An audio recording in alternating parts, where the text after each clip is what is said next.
नमस्कार बंधुओं, मैं मनोज कुमार प्राउटिस्ट आज बहुत ही महत्वपूर्ण विषय लेकर के आया हूँ। अनुशासन। आनंद मार्ग प्रचारक संघ के संस्थापक श्री श्री आनंद मूर्ति जी के द्वारा रचित नमः शिवाय संहिता ग्रंथ में पेज नंबर 192 में अनुशासन के संदर्भ में श्री श्री आनंद मूर्ति जी कहते हैं कि जो विधि है वह नियमबद्ध अनुशासन को विधि कहा जाता है। अनुशासन के संदर्भ में कहते हैं कि हितार्थे शासनम इति अनुशासनम, मतलब वैसा शासन जिसके पीछे हित कल्याण भाव छिपा हुआ, उसको कहते हैं अनुशासन। अब शासन क्या है बंधुओं? शासन एक तरह का गाइडलाइन है, एक तरह का नियम है जिसको पालन करने के लिए किसी न किसी तरह से बाध्य किया जाता है। यह है शासन। जैसे एग्जाम्पल, एक बच्चा का टाइम फिक्स रहता है कि तुमको 10 बजे स्कूल जाना है, तो 10 बजे स्कूल जाने के लिए घर में माता पिता किसी न किसी तरह से उस पर एक दबाव बनाते हैं, प्यार से, चाहे समझा के या थोड़ा सा कड़ाई से। टाइम पर उसको स्कूल 10 बजे जाना है। उद्देश्य क्या है? माता पिता दबाव के क्योंकि समय पर स्कूल 10 बजे चला जाए। अब शिक्षकों ने एक रूटीन बना दिया कि 10 बजे आपको स्कूल आना है। उद्देश्य क्या है कि 10 बजे जब स्कूल आएगा तो पूरे दिन जो उसका जो कोर्स है, उसका सिलेबस है, उस समय पर पूरा हो पाएगा और अच्छा से अध्ययन कर पाएगा। उसी तरह से बड़े बुजुर्गों का जो पुराना नियम बना हुआ है बुजुर्गों के द्वारा कि मनुष्य को स्वस्थ रहने के लिए ब्रह्म मुहूर्त में जागना चाहिए। अब ब्रह्म मुहूर्त में जागने में थोड़ी कठिनाई होती है बच्चों को। माता पिता उसको क्या करते हैं कि ब्रह्म मुहूर्त में जबरदस्ती जगा देते हैं। सोने का मन करता है, माता पिता जगा देते हैं, कष्ट होता है। उद्देश्य क्या है? उसका कल्याण, कि ब्रह्म मुहूर्त में जाएगा तो बच्चा स्वस्थ रहेगा, शारीरिक मानसिक आध्यात्मिक उसकी प्रगति प्रॉपरली होगी। तो उसी तरह से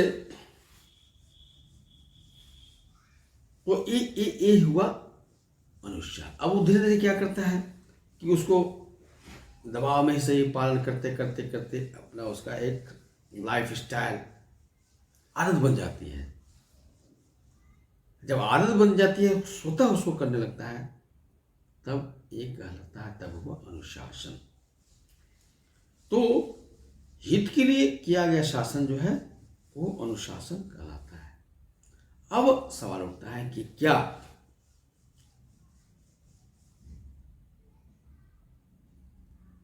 मनुष्य के द्वारा जितने भी शासन है सब अनुशासन के दायरे में आ सकते हैं? जैसे एग्जाम्पल, प्राचीन काल में था, ऐसा नियम बना हुआ था कि महिलाएं शास्त्र का अध्ययन नहीं करेंगी। अब इस तरह से बना हुआ था तो धीरे धीरे धीरे महिलाओं के मन में बैठ गया कि हमें शास्त्र अध्ययन करना नहीं चाहिए, क्योंकि शास्त्र अध्ययन करना हमारे लिए उचित नहीं है। तो क्या यह अनुशासन कहलाएगा? जी नहीं। इस तरह के अनुशासन से महिलाओं की आध्यात्मिक, मानसिक आध्यात्मिक प्रगति रुक गई, उनका कल्याण रुक गया। इसलिए यह अनुशासन नहीं कहलाएगा। अब जातिवाद, उसमें क्या हुआ कि कुछ लोगों ने, जो सवर्ण लोग थे, तथाकथित ब्राह्मण, उन्होंने नियम बना दिया कि जो शूद्र वर्ग के लोग हैं वो पढ़ाई नहीं करेंगे। अब धीरे धीरे जो शूद्र वर्ग के लोग हैं, शूद्र किसको बोलते हैं? जो थोड़ा मानसिक दृष्टिकोण से कमजोर होते हैं, वही शूद्र कहलाते हैं। अब उनके मन में धीरे धीरे एक आदत सी बन गई, स्वभाव बन गया कि उनको पढ़ाई लिखाई नहीं करनी है,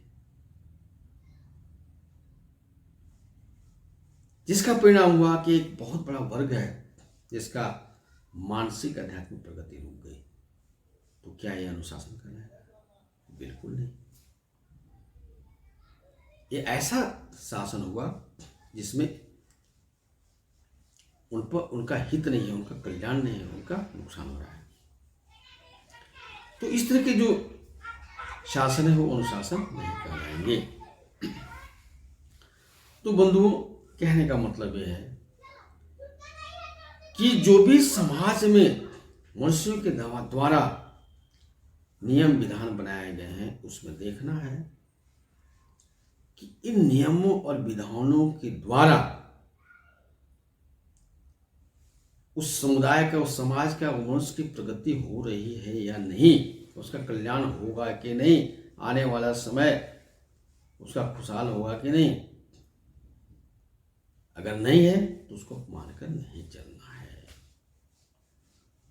जैसे एक और एग्जाम्पल लें, अभी वर्तमान समय में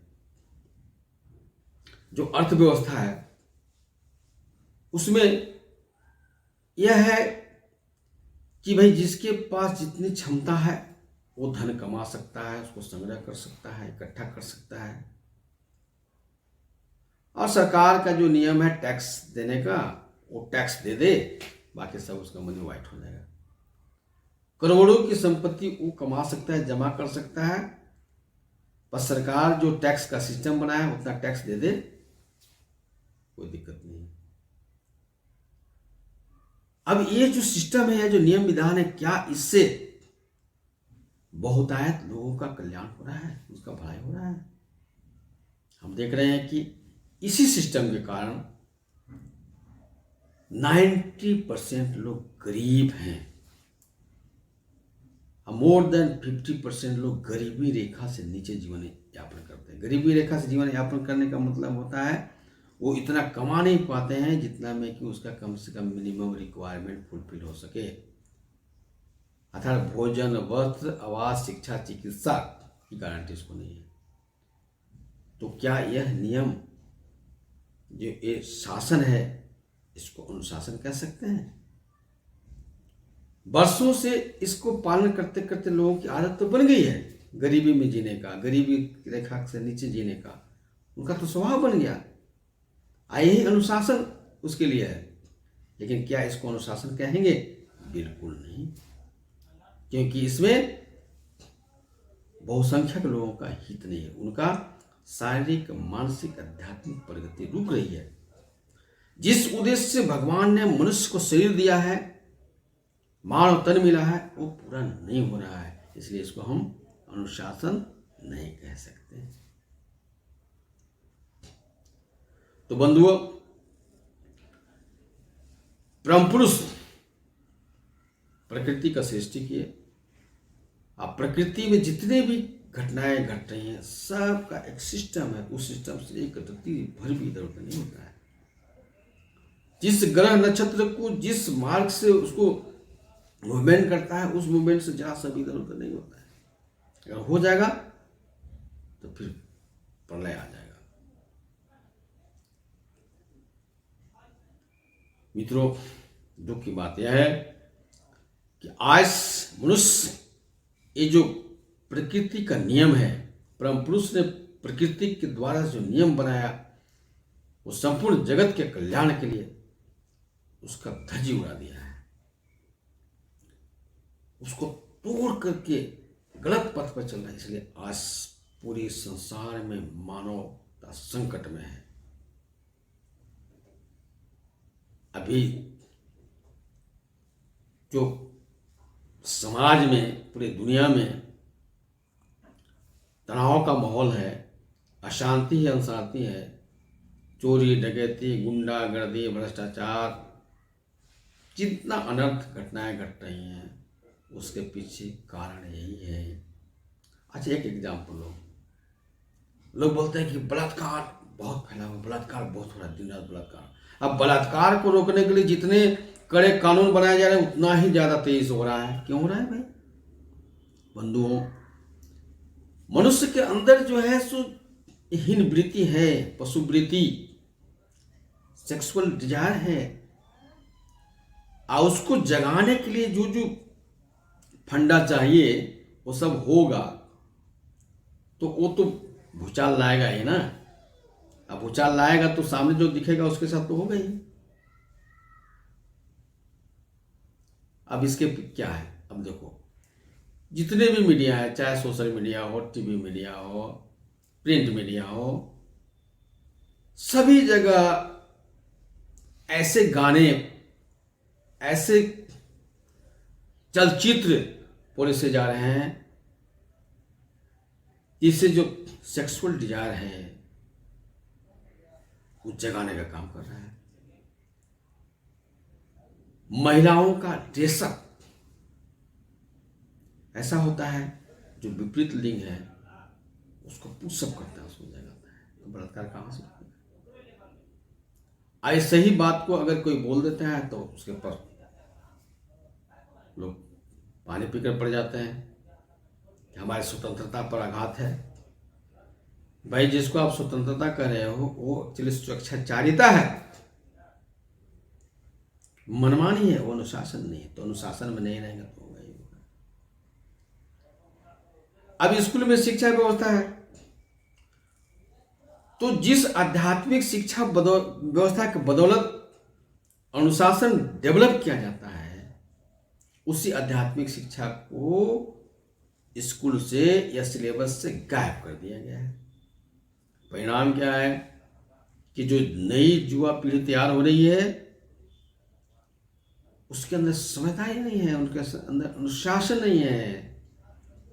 अब वही काम कर रहे हैं जिससे कि पर्यावरण को, प्रकृति को नुकसान हो, प्रकृति की सिस्टम नुकसान हो। इसलिए पूरी संसार ग्लोबल वार्मिंग के चपेट में आ गया है। तरह तरह की ऐसी बीमारियां आ रही हैं जिसके बारे में कभी सोचा नहीं था, जैसे कोरोना। तो ये सब दुनिया भर के